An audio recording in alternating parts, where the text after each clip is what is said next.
اعوذ باللہ من الشیطان الرجیم بسم اللہ الرحمن الرحیم۔ حضرت ایوب علیہ السلام کی آزمائش اور صبر۔ علماء تفسیر میں بیان کرتے ہیں کہ ایوب علیہ السلام ایک صاحب ثروت انسان تھے۔ آپ کے پاس ہر قسم کا مال موجود تھا، مثلا غلام، جانور، گھوڑے، مویشی وغیرہ۔ دنیا میں وسیع اراضی کے قطعات بھی تھے۔ اس کے علاوہ آپ کی بیویاں اور بہت سے بچے بھی تھے۔ آپ سے یہ سب کچھ چھن گیا اور آپ کو سخت آزمائش سے دوچار کر دیا گیا۔ آپ نے اس پر بھی اللہ کی رضا کے لیے صبر کیا اور دن رات صبح شام اللہ کا ذکر کرتے رہے۔ آزمائش کی مدت طویل ہوتی گئی، حتیٰ کہ دوست یا ساتھ چھوڑ گئے اور آپ سے دور دور رہنے لگے۔ آپ سے ملنا جلنا چھوڑ دیا۔ اس وقت آپ کی خدمت کرنے کے لیے صرف آپ کی زوجہ محترمہ باقی رہ گئی۔ انہوں نے آپ کے گزشتہ احسانات اور شفقت کو فراموش نہ کیا، چنانچہ وہ آپ کی خدمت میں حاضر ہوا کرتی تھی اور آپ کی ضروریات پوری فرماتی، حتیٰ کہ قضائے حاجت میں بھی مدد دیتی۔ آہستہ آہستہ ان کا مال ختم ہوتا گیا۔ وہ آپ کی غذا اور دعا کا بندوبست کرنے کے لیے اجرت پر دوسروں کے کام کرنے لگی۔ انہوں نے مال اور اولاد سے محرومی پر بھی صبر کیا اور خاوند پر آنے والی مصیبت کو بڑے صبر سے برداشت کیا۔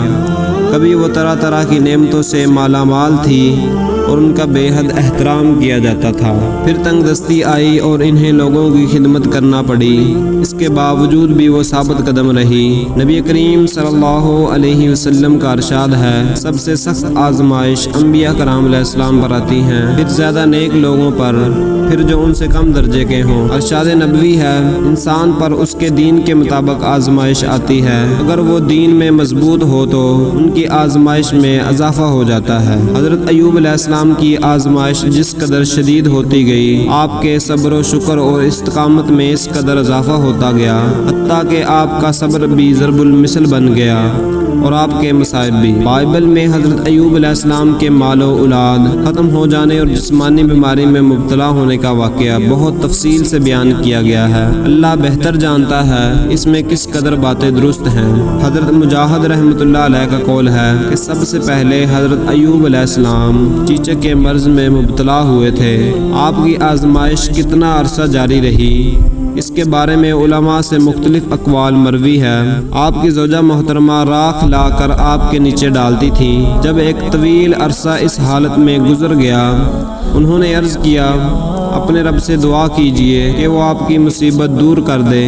آپ نے فرمایا، میں نے 70 سال صحت کی حالت میں گزارے ہیں، تو کیا مجھے اللہ کے لیے 70 سال صبر نہیں کرنا چاہیے؟ زوجہ محترمہ یہ جواب سن کر بہت پریشان ہوئی، کیونکہ وہ لوگوں کی خدمت کر کے اس کی اجرت سے ایوب علیہ السلام کے کھانے کا بندوبست کرتی تھی۔ بہرحال اس طرح دن گزرتے رہے۔ ان کی خدمت گزار اور وفا شعار بیوی کے لیے بھی حالات کٹھن سے کٹھن ہوتے جا رہے تھے، اور حضرت ایوب علیہ السلام کے عزیز و اقارب بھی ان کی سخت آزمائش اور بیماری وغیرہ کو دیکھ کر ان سے سخت بیانگی برتنے لگے، جو حضرت ایوب علیہ السلام پر بڑی شاک گزرنے لگی۔ بالآخر بارگاہ الہی میں خوب گڑ گڑائے اور صحت و شفا کی دعا کی۔ اللہ تعالیٰ نے دعا قبول فرمائی اور اس چشمے میں غسل کرنے کا حکم دیا جو ان کی ایڑی مارنے سے جاری ہوا۔